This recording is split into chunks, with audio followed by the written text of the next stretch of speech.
ఓం నమో వెంకటేశాయ. జ్యోతిష తంత్రం ఛానల్‌కి స్వాగతం. ఈ వీడియోలో ఒక జాతకంలో సెవెంత్ హౌస్‌లో ఉన్నటువంటి ప్లానెట్స్ ఎటువంటి ఫలితాలిస్తాయి అనేవి తెలుసుకుందాము. సెవెంత్ హౌస్ అనేది ప్రధానంగా వివాహానికి సంబంధించినటువంటి ఫలితాన్ని అనలైజ్ చేసేటువంటి ఒక హౌస్ అది. వేరే కారకత్వాలు ఉన్నప్పటికీ కూడా సెవెంత్ హౌస్‌ని ప్రధానంగా మనం కళత్ర స్థానంగా చూస్తాము. మ్యారేజ్ కంపాటబిలిటీ చేసేటప్పుడు కూడా సెవెంత్ హౌస్‌ని తప్పకుండా స్టడీ చేస్తాము వేరే హౌసెస్‌తో పాటుగా. అయితే వివాహానికి సంబంధించినటువంటి అనాలిసిస్ చేసేటప్పుడు, మ్యాచ్ మేకింగ్ చేసేటప్పుడు జాతక పొంతన కుదిరిందా లేదా, వీరి యొక్క వైవాహిక జీవితం ఎలా ఉంటుంది అనేది చాలా ముఖ్యమైనటువంటి అంశం కాబట్టి ఒక వ్యక్తి యొక్క జాతకంలో సెవెంత్ హౌస్ని స్టడీ చేయడం అనేది చాలా చాలా ముఖ్యము. ఎందుకంటే సెవెంత్ హౌస్ అనేది హౌస్ ఆఫ్ వార్, అంటే యుద్ధానికి సంబంధించినటువంటి హౌస్ కూడా. మండేన్ ఆస్ట్రాలజీని కనుక చూసినట్టయితే, అంటే ప్రపంచంలో జరిగేటువంటి విషయాలు, 2 దేశాల మధ్య యుద్ధం కావచ్చు, 2 దేశాల మధ్య వాణిజ్య సంబంధాలు, ఇటువంటి స్టడీ చేసేటువంటి ఆస్ట్రాలజీని మండేన్ ఆస్ట్రాలజీ అంటారు. అటువంటి మండేన్ ఆస్ట్రాలజీలో సెవెంత్ హౌస్ని యుద్ధానికి సంబంధించినటువంటి హౌస్గా చూస్తారు. అలాగే వ్యక్తిగత జాతకంలో కూడా సెవెంత్ హౌస్ అనేది యుద్ధానికి సంబంధించినటువంటి హౌస్. అలాగే ప్రత్యర్థి మీద తమ యొక్క పట్టు, ప్రత్యర్థితో ఏ విధంగా ఉంటాము అని తెలియజేసే హౌస్ కూడా సెవెంత్ హౌస్. అందుకే భార్యాభర్తలు కలిసి ఎలా జీవిస్తారు అనేది తెలుసుకోవడం కూడా సెవెంత్ హౌస్ని మనం అనలైజ్ చేస్తుంటాం. ఎందుకంటే వైఫ్ అండ్ హస్బెండ్ ఇద్దరు కూడా ఒకే కామన్ థింగ్ మీద కంపీట్ చేస్తూ ఉంటారు. అంటే ఒకే విషయం ఇద్దరు కూడా పోటీ పడుతూ ఉంటారు. పిల్లలు కావచ్చు, పిల్లల పెంపకం విషయాల్లో ఇద్దరికి వేరు వేరు అభిప్రాయాలు ఉంటాయి. వారిద్దరూ మళ్ళీ ఆ విషయంలో ఘర్షణ పడవచ్చు. ఈ విధంగా ఈ వార్, అంటే యుద్ధము అనేటువంటిది ఇక్కడ కూడా మనం గమనించవచ్చు. కాబట్టి ఇటువంటి సెవెంత్ హౌస్లో ఉన్న ప్లానెట్స్ ఏ విధంగా పాజిటివ్ అండ్ స్ట్రాంగ్గా ఉంది అనేది మనం ఎప్పుడు కూడా అనలైజ్ చేయాలి. ఇక సాధారణ సూత్రం కనుక చూసినట్టయితే సెవెంత్ హౌస్లో కనుక శుభగ్రహాలు ఉంటే వైవాహిక జీవితం బాగుంటుంది. అలాగే పాపగ్రహాలు, అంటే నైసర్గిక పాపగ్రహాలు కనుక ఉన్నట్టయితే వైవాహిక సమస్యలు ఉంటాయి అని ఒక ప్రాథమిక సూత్రంగా తీసుకోవచ్చు. అయితే వీటిల్లో కూడా మినహాయింపులను మనం చూడాలి, అంటే ఎక్సెప్షన్స్. సాధారణంగా సెవెంత్ హౌస్లో ప్లానెట్ పాపగ్రహం అయినప్పటికీ కూడా స్వక్షేత్రంలో కనుక ఉన్నట్టయితే చాలా మంచి ఫలితాలు ఉంటాయి. వైవాహికపరమైనటువంటి విషయాల్లో మ్యారిటల్ హ్యాపీనెస్ అనేది ఉంటుంది. అలాగే శుభగ్రహాలు కూడా కొన్ని సందర్భాల్లో సెవెంత్ హౌస్లో ఉండి మ్యారేజ్లో చాలా ప్రాబ్లమ్స్ ఇచ్చేటువంటి అవకాశం ఉంటుంది. ఏ విధంగా మనం అనలైజ్ చేయాలి అనేది, ఏ ప్లానెట్ సెవెంత్ హౌస్లో ఉంది, అలాగే ఆ ప్లానెట్ ఉచ్చలో ఉందా, నీచలో ఉందా, వక్రించి ఉందా, అస్తంగత్వం చెందుందా, అంటే రవికి దగ్గరగా ఉండి అస్తంగత్వం చెందిందా, అలాగే 6th హౌస్లో 8th హౌస్లో పాపగ్రహాలు ఉన్నాయా, అలా కనుక ఉన్నట్టయితే సెవెంత్ హౌస్ అనేది పాపకర్తలో పడుతుంది. ఈ విధంగా ఇలాంటి అంశాలన్నీ కూడా మనం చూడాల్సి ఉంటుంది. అయితే ఇక్కడ నేను జైమిని గురించి, చరకారకత్వాల గురించి ఈ వీడియోలో నేను చర్చించడం లేదు. లగ్నం నుంచి సెవెంత్ హౌస్ అనేది చాలా ప్రధానము. అలాగే వివాహానికి సంబంధించినటువంటి అనాలిసిస్ చేసేటప్పుడు చంద్రుడి నుంచి సెవెంత్ హౌస్, శుక్రుడి నుంచి సెవెంత్ హౌస్ను కూడా మనం స్టడీ చేయాలి. ఇక సెవెంత్ హౌస్లో ఉన్నటువంటి ప్లానెట్స్ యొక్క బిహేవియర్ ఎలా ఉంటుంది అని కనుక చూసినట్టయితే, ఉచ్చలో కనుక ప్లానెట్స్ ఉన్నట్టయితే వాటిని మనం ఏ ప్లానెట్ ఉచ్చలో ఉంది అనే దాన్ని బట్టి అనాలిసిస్ అనేది చేయాల్సి ఉంటుంది. ఉదాహరణకి సెవెంత్ హౌస్లో కనుక రవి ఉచ్చలో ఉన్నట్టయితే, తులా లగ్నానికి సెవెంత్ హౌస్లో రవి ఉచ్చలో ఉంటాడు. అయితే ఆ లగ్నానికి రవి బాధకుడు కూడా. ఈ విధంగా సెవెంత్ హౌస్లో తులా లగ్నానికి రవి ఉచ్చలో కనుక ఉన్నట్టయితే వైవాహిక సమస్యలు అనేవి ఎక్కువగా ఉంటాయి. వివాహం కాకపోవడం కావచ్చు, వివాహమైన వెంటనే డైవర్స్ తీసుకోవడము, ఇటువంటి చాలా తీవ్రమైనటువంటి సమస్యలు ఇచ్చేటువంటి అవకాశం ఉంటుంది. వచ్చేటువంటి పార్ట్నర్కి ఈగో లెవెల్స్ అనేవి ఎక్కువగా ఉండడం, ఈ జాతకుడు కూడా ఈగో లెవెల్స్ అనేది ఎక్కువగా ఉండడం, దానివల్ల ఈగో క్లాషెస్ వలన ఇద్దరి మధ్య కూడా సెపరేషన్ అనేటువంటి ఒక భావన రావడము, సెపరేషన్ వైపు అడుగులు వేయడము, డైవర్స్ తీసుకోవడం అనేది జరగడానికి అవకాశం ఎక్కువగా ఉంటుంది. ఇక చంద్రుడు ఉచ్చలో కనుక ఉన్నట్టయితే సెవెంత్ హౌస్లో, వృశ్చిక లగ్నాన్ని తీసుకున్నట్టయితే సెవెంత్ హౌస్ అయిన వృషభంలో చంద్రుడు ఉచ్చలో ఉంటాడు. ఇది వైవాహిక సౌఖ్యానికి మంచి ప్లేస్. ఇది ఆ జాతకుడు అలాగే వచ్చేటువంటి పార్ట్నర్ కూడా ఎమోషనల్ వ్యక్తులుగా ఉంటారు. ముఖ్యంగా ఎమోషనల్ స్పౌస్, అంటే ఎమోషనల్గా ఉండేటువంటి వ్యక్తి జీవిత భాగస్వామిగా రావడానికి అవకాశం ఎక్కువగా ఉంటుంది. సాధారణంగా చిన్న చిన్న విషయాలకి తగాదాలు పడినప్పటికీ కూడా తర్వాత ఇద్దరు కూడా వాటిని మర్చిపోయి ముందుకెళ్ళడము, ఇటువంటి ఒక ధోరణి ఉండడానికి అవకాశం ఉంటుంది.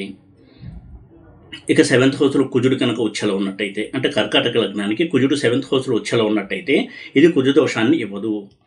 ఎందుకంటే కర్కాటక లగ్నానికి కుజుడు యోగకారకుడు. కాబట్టి సప్తమంలో కుజుడు కర్కాటక లగ్నానికి ఉచ్చలో ఉన్నా కానీ కుజు దోషం అనేది ఇవ్వడు. అయితే కొంత డామినేటింగ్ నేచర్ ఉండడము వచ్చేటువంటి జీవిత భాగస్వామికి, మగవారి విషయంలో 7th హౌస్లో కనుక కుజుడు ఉన్నట్టయితే భార్య మీద ఎక్కువగా దురుసుగా ప్రవర్తించడము, చేయి చేసుకోవడము, ఇటువంటి ధోరణి ఉండడానికి అవకాశం ఎక్కువగా ఉంటుంది. ఇక బుధుడు కనుక 7th హౌస్లో ఉచ్చలో ఉన్నట్టయితే, మీన లగ్నానికి 7th హౌస్ అనేటువంటి కన్యలో బుధుడు ఉచ్చలో ఉన్నట్టయితే ఇది కూడా వారి యొక్క మ్యారిటల్ లైఫ్లో కొంతవరకు ఒడిదుడుకులు, ఎక్కువగా ఆర్గ్యుమెంట్స్ ఇవి ఉండడానికి అవకాశం ఉండేటువంటి ప్లేస్మెంట్. అయితే బుధుడు ఉచ్చలో స్ట్రాంగ్గా ఉంటాడు కాబట్టి మ్యారిటల్ సెపరేషన్ వరకు వాళ్ళు వెళ్ళరు. ఇక గురువు 7th హౌస్లో కనుక ఉచ్చలో ఉన్నట్టయితే, మకర లగ్నానికి 7th హౌస్ అనే కర్కాటకంలో గురువు కనుక ఉచ్చలో ఉన్నట్టయితే ఇది మ్యారేజ్లో చాలా ఈగో ప్రాబ్లమ్స్ని తీసుకొచ్చి ఇద్దరి మధ్య కూడా ఒక టెన్షన్ వాతావరణం, ఎప్పుడు కూడా ఇద్దరు ఏ విషయం మీద సాభిప్రాయంగా ఉండకపోవడము, ఇటువంటి ధోరణి ఉండేటువంటి అవకాశం ఉంటుంది. ముఖ్యంగా స్త్రీలకి, అమ్మాయిలకి కనుక 7th హౌస్లో గురువు ఉచ్చలో ఉన్నట్టయితే డామినేటింగ్ నేచర్ ఉండేటువంటి హస్బెండ్ రావడము, తను చెప్పిందే భార్య వినాలి అనేటువంటి ఒక ధోరణి, దానివల్ల ఈవిడికి కొంతవరకు మెంటల్గా ప్రెషర్, స్ట్రెస్ ఇవన్నీ ఉండేటువంటి అవకాశం ఉంటుంది. ఇటువంటి సమస్యలను ఎక్కువగా ఇస్తుంది గురువు యొక్క 7th హౌస్ ఉచ్చస్థితి.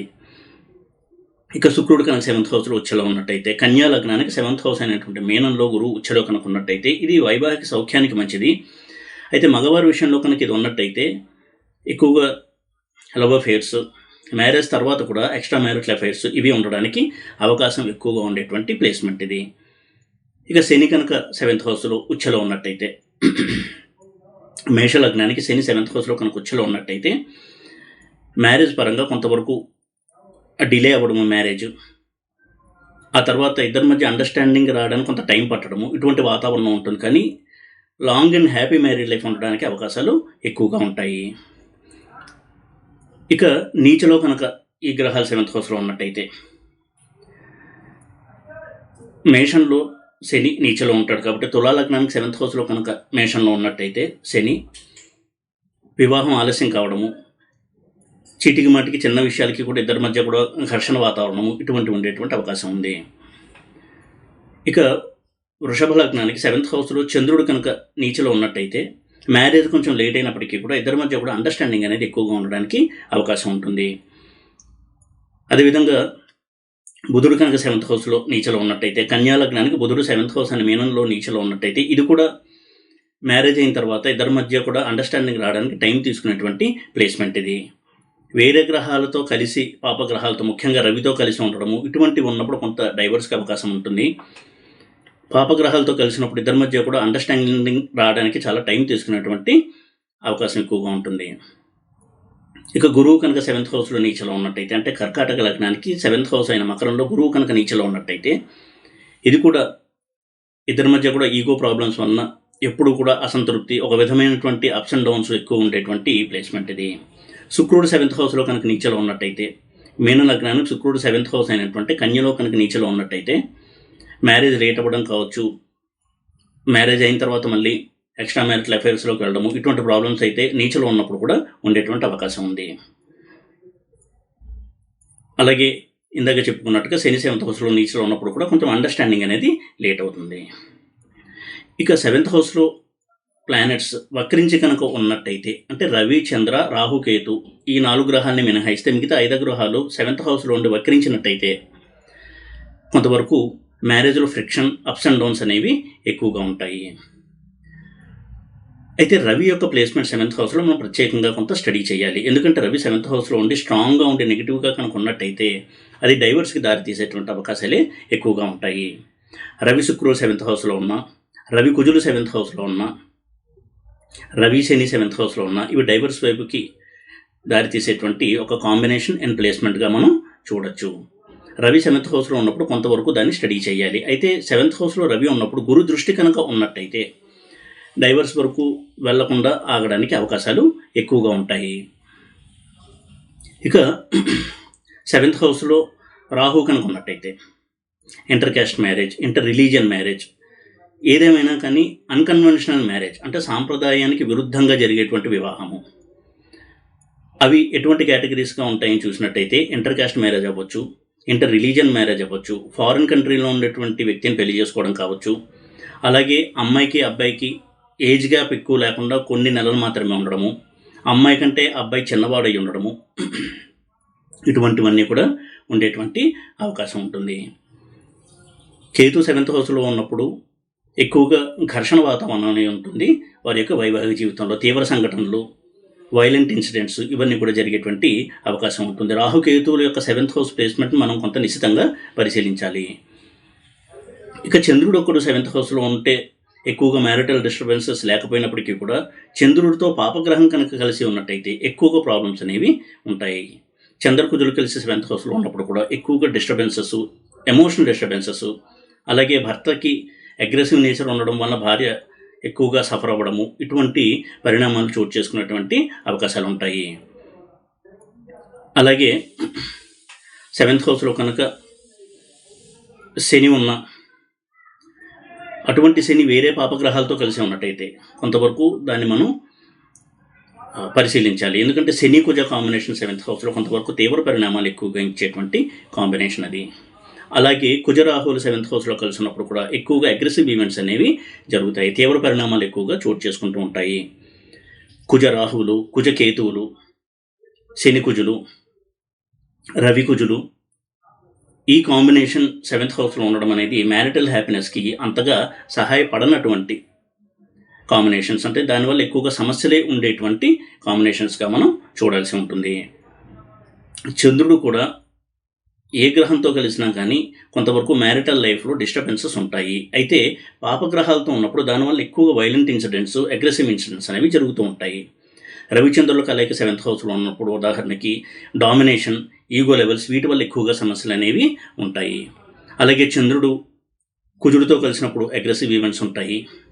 శనితో కలిసినప్పుడు కూడా ముఖ్యంగా అమ్మాయిలకు కనుక శని చంద్రులు కలిసి 7th హౌస్లో ఉన్నట్టయితే ఎక్కువగా చిన్న విషయాన్ని కూడా డిప్రెస్ అయ్యేటువంటి ఒక నేచర్ ఉంటుంది వారి యొక్క వైవాహిక జీవితంలో. ఈ విధంగా చంద్రుడు ఏ గ్రహంతోనూ కలవకుండా 7th హౌస్లో ఉండడం అనేది చాలా మటుకు కొంతవరకు మ్యారిటల్ లైఫ్లో స్టెబిలిటీ, హ్యాపీనెస్ ఎక్కువగా ఉండడానికి సహాయపడేటువంటి ఒక అంశము. పాపగ్రహాల యొక్క ప్లేస్మెంట్ 7th హౌస్లో ఎప్పుడూ కూడా మనం పరిశీలించాలి. అదేవిధంగా 6th హౌస్లో, 8th హౌస్లో పాపగ్రహాలు ఉండి 7th హౌస్లో శుభగ్రహం ఉన్నప్పటికీ కూడా పాపకర్తల్లో ఉంటుంది కాబట్టి ఆ గ్రహము 2 పాపగ్రహాల మధ్యలో ఉంటుంది కాబట్టి అది కూడా కొంత మ్యారిటల్ డిస్టర్బెన్సెస్ అనేది తీసుకొస్తుంది. అదేవిధంగా 7th హౌస్లో ఏదైనా ఒక గ్రహము గండాంత నక్షత్రపాదంలో కనుక ఉన్నట్టయితే అటువంటి గ్రహం యొక్క దశలో వారి యొక్క మ్యారిటల్ లైఫ్లో చాలా అప్స్ అండ్ డౌన్స్ అనేవి చోటు చేసుకునేటువంటి అవకాశం ఉంటుంది. గండాంత నక్షత్రపాదం ఎలా తెలుస్తుంది అంటే మీనరాశి, మేషరాశి ఈ రెండూ కలిసినటువంటి ఈ బౌండరీ ఏదైతే ఉందో అందులో చివరి నక్షత్రాలు అంటే మీనరాశిలో చివరి నక్షత్రపాదము, మేషరాశిలో మొదటి నక్షత్రపాదము, ఇవి గండాంత నక్షత్రపాదాలుగా చూడాల్సి ఉంటుంది. అంటే మీనంలో రేవతి 4వ పాదము, మేషంలో అశ్విని 1వ పాదము, అలాగే కర్కాటకంలో ఆశ్లేష 4, సింహంలో మఖ 1, వృశ్చికంలో జ్యేష్ఠ 4, ధనస్సులో మూల 1. ఈ పాదాల్లో కనుక ఏదైనా గ్రహం ఉండి అది 7th హౌస్ కనుక అయినట్టయితే ఆ రాశి వారి యొక్క మ్యారిటల్ లైఫ్లో చాలా సమస్యలు ఉండేటువంటి అవకాశం ఉంటుంది. ఆ గ్రహం కనుక పాపగ్రహం అయినట్టయితే ఎక్కువగా ఒడిదుడుకులు అనేవి ఉంటాయి. అలాగే తీవ్రగ్రహమైనటువంటి కుజుడు అటువంటి గండాంత నక్షత్రపాదంలో ఉన్నప్పుడు కూడా కొంతవరకు సమస్యల తీవ్రత అనేది ఉంటుంది. ఇద్దరి మధ్య ఘర్షణ ఎక్కువగా ఉంటుంది. చేయి చేసుకోవడము, అలాగే వైలెంట్ ఇన్సిడెంట్స్ ఇవన్నీ కూడా ఎక్కువగా చోటు చేసుకునేటువంటి అవకాశాలు ఉంటాయి. ఈ విషయాన్ని కూడా మనం పరిశీలించాల్సి ఉంటుంది.